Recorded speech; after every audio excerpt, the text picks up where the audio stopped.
Hello, everyone. This is Sam from the Select Characters Podcast. I'm here with Ryan, Chris, and Enrique, and we're here to talk about Game Club this week. And this week we played Elite Dangerous. Enlete? Elite Dangerous. It's actually a generic version of Elite Dangerous. Yeah, it's the Walmart brand. Yeah. Yeah, we played that this week. Space Simulator, I guess, is a good way to start talking about it. Yeah, what would you call it, Chris? How would you describe it? Euro Truck Simulator in space. Fair enough. Because it is essentially that, but with more lasers. That's probably pretty close. Yeah. What was the overall opinion? What did you guys think? My opinion was I played it for about an hour and a half at the beginning, and I was so nauseous I couldn't Really? keep playing it. Yeah. Motion sickness? It made me very nauseous. I tried on two separate occasions to play for about an hour and a half, hour and 15 minutes each, and the barrels, I couldn't even get past the barrels. Wow. Yeah, those are the hardest boss in the game. I had that too for about the first 20, 30 minutes, and it's because you move and then the spaceship moves, I think. Yeah. Is the problem. And the controls, they don't make sense to my brain. At least the keyboard controls, because I'm playing with a keyboard. So maybe that's my problem. But it was extremely hard for me to steer, and I ended up just getting really motion sick, and I was like, I can't. I'm gonna keep trying to play it before the video comes out, but yeah, it was rough. I'm not gonna lie. Even with the controller, it's kind of daunting like that because I think it's just because it really is made to be kind of like a simulator, or at least as realistic as a simulator set in fictional space can be. So when I play games with piloting a spaceship, you used to really dumb down controls where if you hit A or left arrow or left on the joystick, the ship will turn left, and in this turn it was doing a barrel roll, so you had to compensate a lot for the directional, so that was really off-putting at first. Well, it's not one-to-one either. You could play Quake 3 all day because even though you're all over the place in that one, when you move the mouse, the crosshair correspondingly moves exactly one-to-one. This one, you move, and then the spaceship kind of sways towards your move. Yeah. Yeah, there's weight behind that thing, Yeah. Well, not really also, right? Because there's no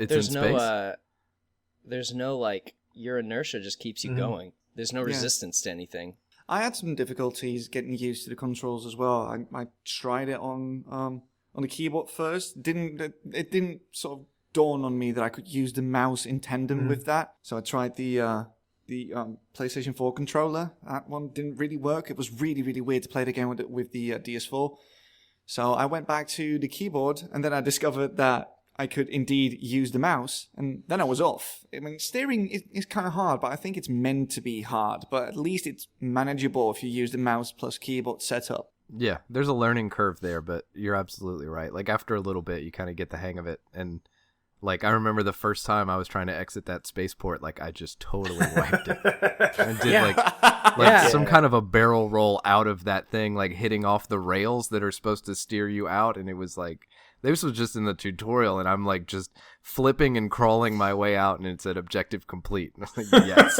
Yeah, I felt first try. I felt like it was one of those tumbler rides at the you go to the freaking fair, and it those ones that just flip you. They put you in the basket and they flip you. I felt like that's what I was in. I was like, holy crap! I can't even think straight in this thing. Yeah, 3-dimensional space is its own unique challenge. Don't ever send me to space to run combat or anything. One thing that I thought was really neat about the controls, though, was that I guess your line of sight or field of vision, from your actual perspective, and the ship work independently of each other. So, yeah, I mean, and they kind of use that to the advantage of bringing up menus. So, you can actually take your character's head and look to the side of the ship, and then you'll have another window pop up when you're looking at it, which I thought was really cool. Yeah, I think that's brilliant. Just the game's attention to detail in general is pretty stellar, actually. Yeah, I was impressed by that. I was really impressed by that.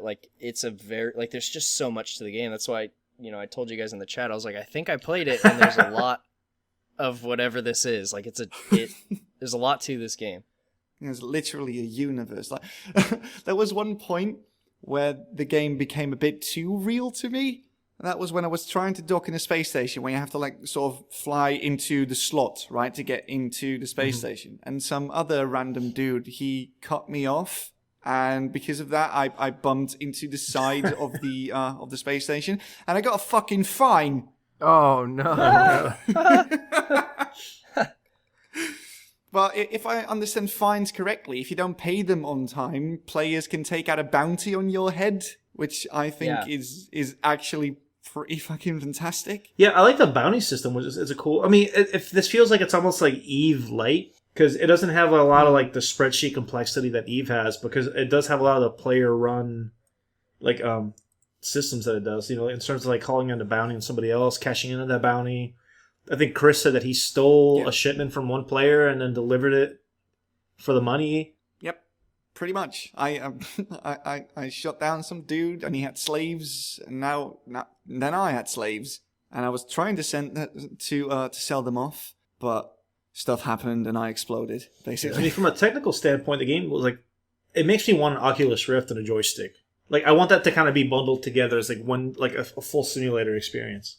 Oh god, yes, that I would could be see amazing. how that'd be cool, because the cockpit is just really nicely modeled. Like pressing the mouse wheel and looking around in the cockpit is extremely cool.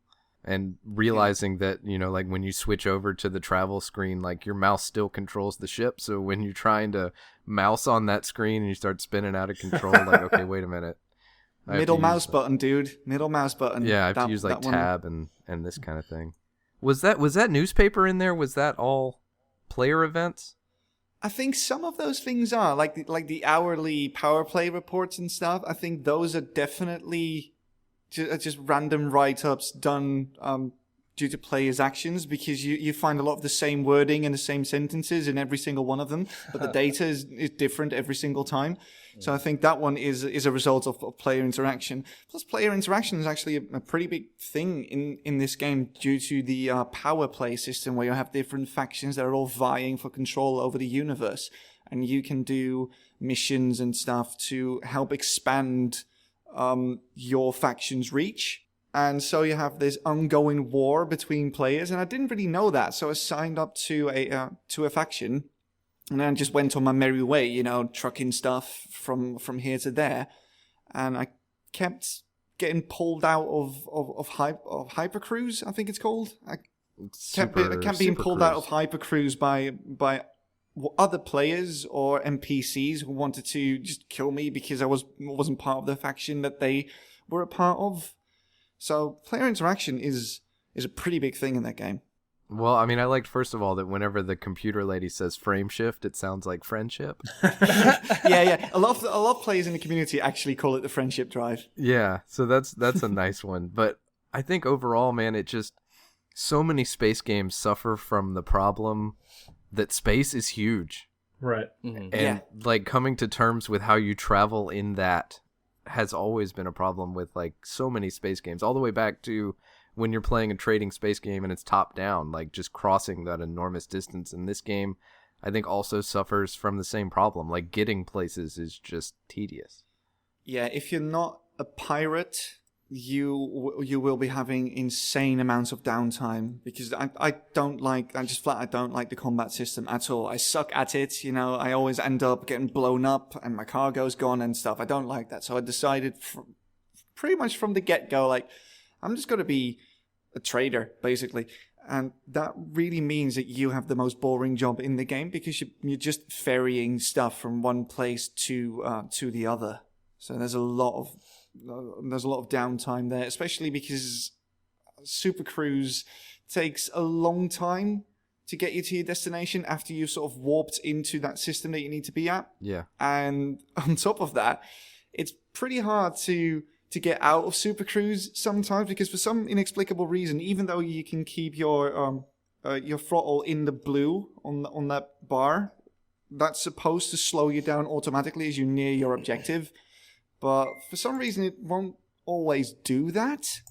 So I spent an inordinate amount of time getting out of Super Cruise as fast as possible, so I could just turn around and go into Super Cruise again. Yes. So I can go to the space station I was trying 100%. to get at. 100%. Like, I'm watching the thing, and it's like, you're so many light years away, and then it says slow down. I'm like, okay, I'll slow down. But then by the time I slow down, I'm like all the way light years in the other direction past the thing. And I'm like, I cannot I slowed down when you told me to. Like, what is going on? I still don't have a grasp on that. I even trying to like double tap it so that you drop out too fast or whatever. Even then, getting places is kind of a struggle, or it was for me. But I imagine that's a practice thing. I mean, yeah, I think so. But that feeling when you finally get out of Super Cruise and you're nearing that station, that feeling, that will probably never get old to me, because you can see the space station or the city in the distance, and you have to request docking permission, and then you have to actually fly to the dock that you're assigned to. I thought that was really good. I loved doing that. Yeah, that was pretty cool. I had a thing like where there's when you're too close to something, there's like the magnetic lock. Is that what it is? Like where you can't actually super cruise away because you're too close to a space station? Yeah. And I was like, okay, well, all right, let's drive away from the space station. So I hit, like maximum acceleration and just kind of sat there for a second waiting to get away. And like I was lock, like nothing I can do. I don't know how I was driving, but I turned around and the space station was immediately behind me. Like I spent all this time going what I thought was in the right direction. It didn't actually go anywhere. I have no idea like if I was circling it or what was going on. I don't think you need to throttle up if you want to go somewhere. Oh, yeah. No, 100%. I guess I was just going in the wrong direction, but 3D space navigation is just definitely not my forte. Yeah. I know a lot of us got this because it was on sale for like $14. So, and I was checking out the subreddit, and like there's obviously like a huge influx of new players, but do you guys think that the way the systems are in place in the game can be really off-putting to new people? Yes. I mean, I don't know. I mean, I think games like that have to be, or maybe not necessarily have to be, but like to put more on the top end of it to like satisfy the people who want a real deep flying a spaceship simulator. Like you have to make compromises. Right. And in this case, it just comes in the form of complexity, which I think is okay. Like, I know I could spend enough time with that game that everything would be second nature. I just don't want to. Yeah, see, and that's kind of like what I was thinking when I was playing it. Because, like, even doing the tutorials, you see, like, you're kind of taking all in. And there's so many systems in place. Like, I love, like, the way the menu system is split apart. I love, like, I guess that three-dimensional map that shows you, like, at what elevation and position the enemies are at, things like that. And like, there's a lot of depth in it, but like you said, it's such a slow uphill climb to kind of get the full understanding. I mean, learning how to pilot in general was just really frustrating and almost nauseating sometimes, because like there's that 3D space is really confusing to kind of wrap your head around. So even though I feel like once you get past that slump, I mean, I think, you could be everything second nature and you can get a really big appreciation for the game. It feels like there's such a chore to get up to that point, though. That's what really, I mean, I was having a hard time flying in the first place, but also another thing that kind of turned me off from the game was there was just so much, like, getting, like you said, getting to that point is such a slow climb, and I'm going to continue to play it because, I mean, you guys obviously have found something in it that I didn't quite, but, yeah, I don't know, that's still kind of off-putting to me. I just feel like there's so much there. It's like, man, this is really overwhelming. Yeah, I get the feeling that even I played 24 hours up to now, in like the span of like 4 days. Like one of those days, all I did was play Elite Dangerous, and I get the feeling that I've just barely scratched the surface of that game. But yeah, I think that it's going to be a lot more fun if I get to play together with some other people. And oh my god, before I forget this, this game is really heavy on the role-playing, right? A lot of players in the game, they actually speak like they are the commander inside the ship, as opposed to just a player who's playing someone in a ship, right? Mm-hmm. And there's this group of players called Fuel Rats, and I had a run-in with them, and it was absolutely amazing. I read on Reddit that if you're in a star system and you don't have any fuel anymore, you can go to an external website and you can ask the Fuel Rats to come to you and give you new fuel. So I was in a system very close to a star, no gas in the tank anymore. So I went to the website and I actually got to speak to an operator there who sent out 2 people, actually went out to find me, refueled me, then asked me if I needed something else. Like, do I understand the game? Is there something that's not entirely clear? This and that. And then they just left. That's awesome. That's it's amazing. That's very reminiscent of Reddit Rescue Force. Yep, I was about to say. They have the same thing. See, and that's what I love about games like this, though. It's because there's so much space for that, like emergent gameplay to pop up. You have people that form those factions. The Reddit Rescue, is it Rescue Squad or Rescue Force? Yeah, they were a great game. Like, if something happened to you on DayZ, like if you're bleeding out in like some air tower or police station, just send them a message like, "Hey, I'm on this server. This is where I'm at, or this is where I'm close to. Send help." And those guys will log on, and they'll find you and patch you up. Amazing. I really, really love that, and I hope to see more of that in that game. I will be keeping a close eye on that game. Actually, there's a new expansion coming out soon. I think it's actually this week or next week.